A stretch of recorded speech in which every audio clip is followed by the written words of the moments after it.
Maswerteng gabi po mga ka-STL. Narito na po ang resulta ng STL Quezon para sa araw na to, third draw.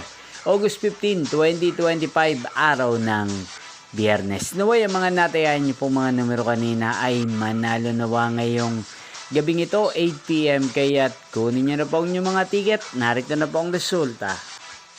Ang mga numerong nanalo sa STL Quezon ngayong gabing ito, August 15, 2025.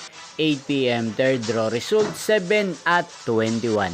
In exact order again, 7 at 21. At ngayong gabing ito sa STL Quezon, atin pong i-shoutout ang lagi pong nanonood sa channel na to, si Ate Laika ng Quezon. Shoutout po sa inyo, Ate Laika, sana po ay nasa mabuti kayong kalagayan. Hindi pong napanood ang resulta ng STL Quezon sa channel na to, Roderick Hernandez TV. Magkita-kita pong muli tayo bukas ng alas 11 ng umaga. Thank you for watching.